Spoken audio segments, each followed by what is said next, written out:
de la nécessité de parvenir à une conception commune de la reconnaissance et de la condamnation du génocide des Arméniens et ses compensations.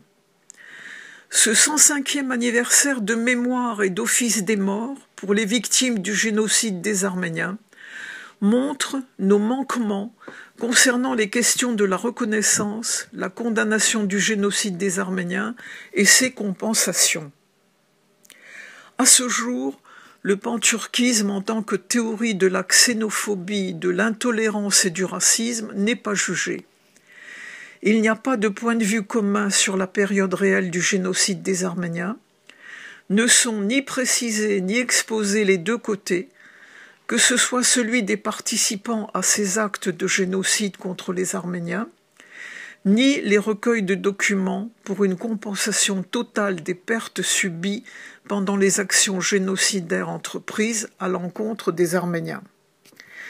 Depuis un certain temps, la nécessité d'adopter une conception globale sur la question de la reconnaissance et la condamnation du génocide des Arméniens et ses compensations a mûri et s'appuie sur les faits et les réalités suivants. Premier point. La doctrine du panturquisme en tant qu'instrument servant à la réalisation du génocide des Arméniens a été mise en action dans les années 1873-1874, puis adoptée par les gouvernements turcs successifs et à partir de 1918 adoptée également par l'Azerbaïdjan. La tactique du génocide a été utilisée contre les Arméniens, les Grecs, les Assyriens et autres peuples entre 1894 et 1923. En ce qui concerne les Arméniens, elle est toujours d'actualité. Confirmée par certaines recherches, entre 1894 et 1923, plus de 4 millions de citoyens de l'Empire, arméniens, grecs, assyriens, ont été massacrés par les gouvernements turcs successifs, ceux du sultan, des jeunes turcs et de Kemal. Deuxième point. Le génocide des Arméniens a eu lieu sur le territoire de l'Empire ottoman, en Arménie occidentale, en Cilicie arménienne, en Arménie orientale, dans les villes de Bakou, Choucha.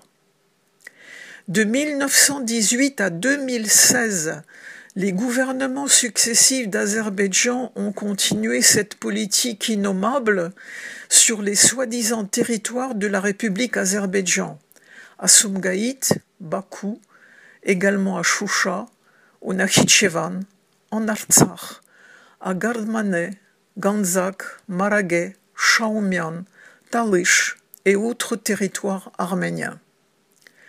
Troisième point. Le génocide des Arméniens avait déjà été condamné en 1896, 1909, 1915, 1919, 1920. Les pogroms hamidiens de 1894-1896 ont été condamnés par des personnalités progressistes de l'époque, c'est-à-dire Jean Jaurès, Victor Bérard, Anatole France, Johannes Lepsius, Lynch et d'autres.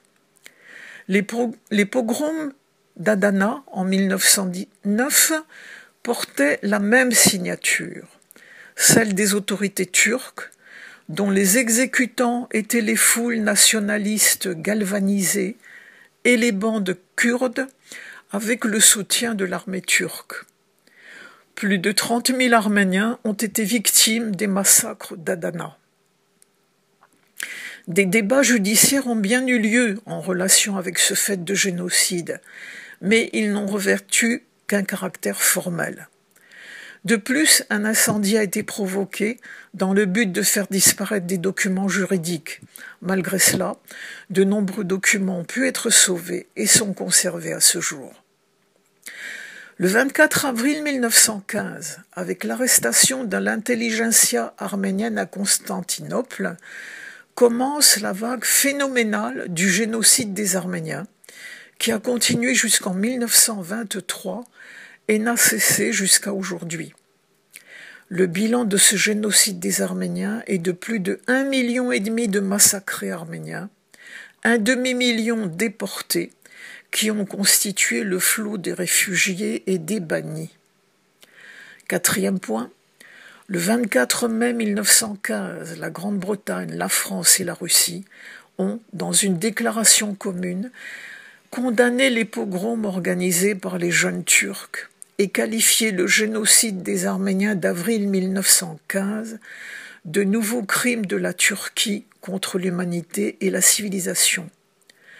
Dans ce texte, il est dit en particulier: étant donné ces nouveaux crimes accomplis par la Turquie contre l'humanité et la civilisation, les gouvernements alliés de Russie, France et Angleterre annoncent publiquement à la Sublime Porte qu'ils impliquent à la responsabilité personnelle de tous les membres du gouvernement turc et ses représentants locaux qui s'avéreront impliqués à ce massacre de ces crimes.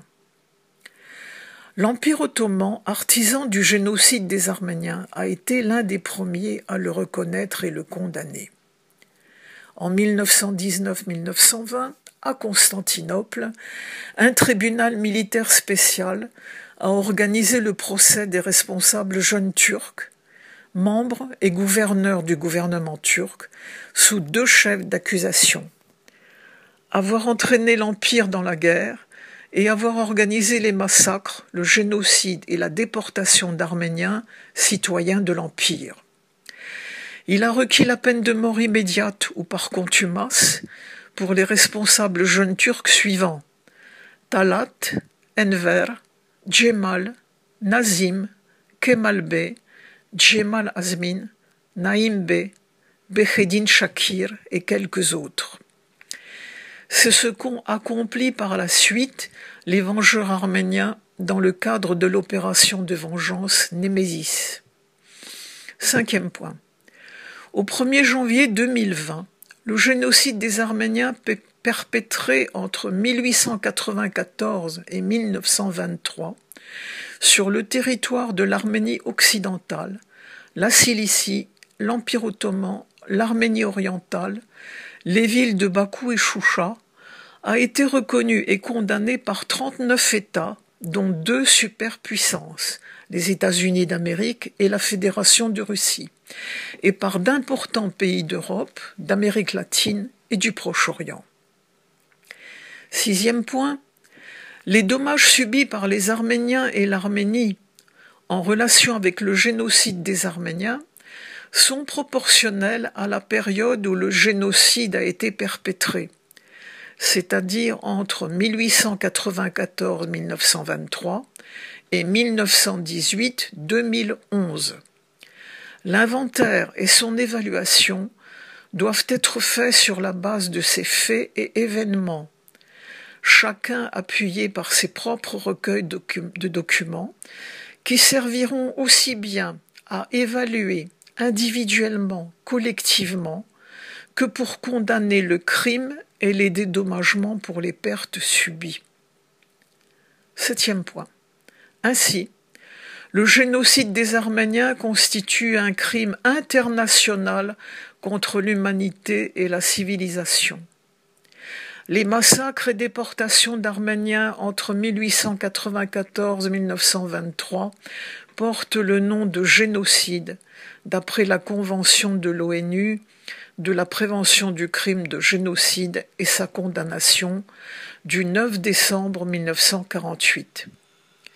Le génocide des Arméniens doit être jugé selon la Convention de l'ONU, imprescriptibilité concernant les crimes de guerre et crimes contre l'humanité, du 26 novembre 1968. Et le délai d'ancienneté ne lui est pas applicable.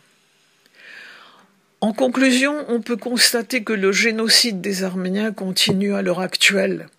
Il continuera tant que ce crime ne sera pas jugé et le préjudice entièrement dédommagé. Mais pour l'instant, les Arméniens n'ont pas créé de base solide et ferme, incontroversable, juridique, politique, gouvernementale, nationale, pour défendre leurs droits à la vie, au développement, au progrès. Armender Sarkissian, président de l'Assemblée nationale, Parlement de l'Arménie occidentale, 24 avril 2020.